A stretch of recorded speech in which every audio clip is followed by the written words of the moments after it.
Fala galera, beleza? Aqui é o Gustavo, espero que todos estejam bem. Vamos dar sequência à leitura da primeira carta de Paulo aos Coríntios, aqui na Bíblia de Estudo do Discipulado, na versão NAA, Nova Almeida Atualizada. Vamos achar aqui minha marcação.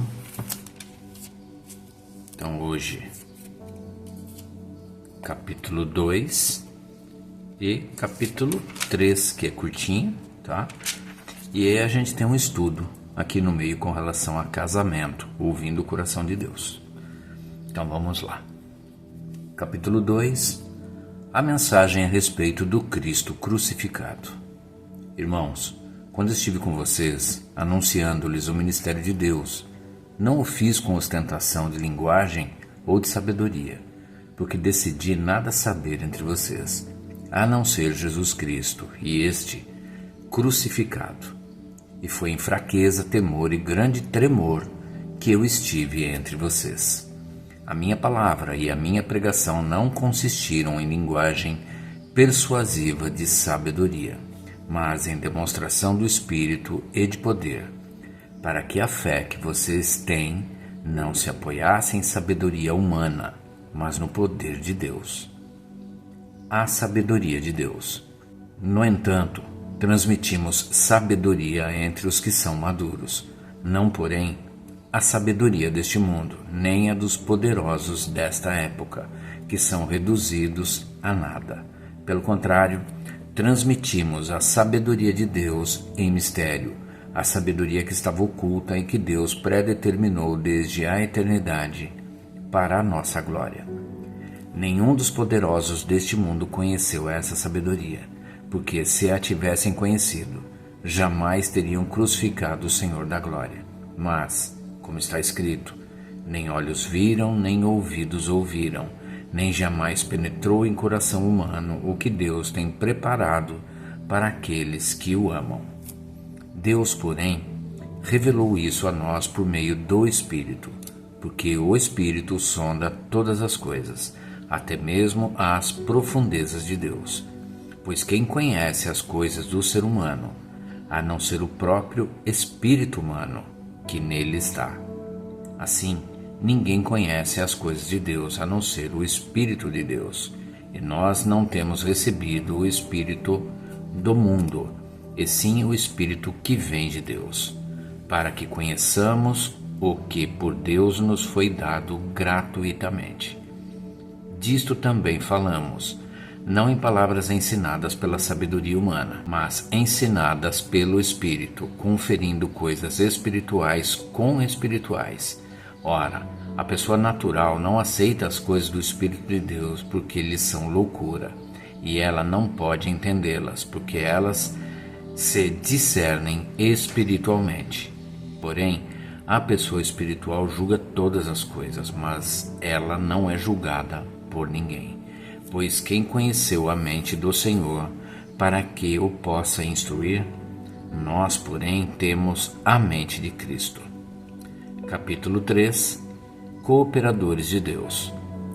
Eu, porém, irmãos, não pude falar a vocês como a pessoas espirituais, e sim como a pessoas carnais, como a crianças em Cristo. Eu lhes dei leite para beber, não pude alimentá-los com comida sólida, porque vocês ainda não podiam suportar, nem ainda agora podem, porque vocês ainda são carnais. Porque, se há ciúmes e briga entre vocês, será que isso não mostra que são carnais e andam segundo os padrões humanos? Quando alguém diz, eu sou de Paulo, e o outro diz, eu sou de Apolo, não é evidente que vocês andam segundo padrões humanos? Quem é Apolo e quem é Paulo? São servos por meio de quem vocês creram, e isto conforme o Senhor concedeu a cada um. Eu plantei, Apolo regou, mas o crescimento veio de Deus. De modo que nem o que planta é alguma coisa, nem o que rega, mas Deus que dá o crescimento. Ora, o que planta e o que rega são um, e cada um receberá a sua recompensa de acordo com seu próprio trabalho, porque nós somos cooperadores de Deus e vocês são lavoura de Deus e edifício de Deus. Segundo a graça de Deus que me foi dada, lancei o fundamento como sábio construtor, e outro edifica sobre ele. Porém, cada um veja como edifica, porque ninguém pode lançar outro fundamento, além do que foi posto, o qual é Jesus Cristo. E, se o que alguém edifica sobre o fundamento é ouro, prata, pedras preciosas, madeira, feno ou palha, a obra de cada um se tornará manifesta, pois o dia a demonstrará, porque será revelada pelo fogo, e o fogo provará qual é a obra de cada um.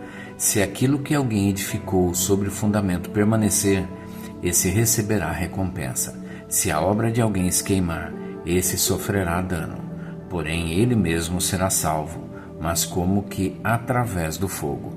Vocês não sabem que são santuário de Deus e que o Espírito de Deus habita em vocês? Se alguém destruir o santuário de Deus, Deus o destruirá, porque o santuário de Deus, que são vocês, é sagrado.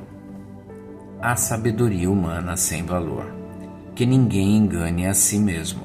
Se algum de vocês pensa que é sábio neste mundo, faça-se louco para se tornar sábio, porque a sabedoria deste mundo é loucura diante de Deus, pois está escrito: Ele apanha os sábios na própria astúcia deles. E também, o Senhor conhece o pensamento dos sábios e sabe que são pensamentos vãos.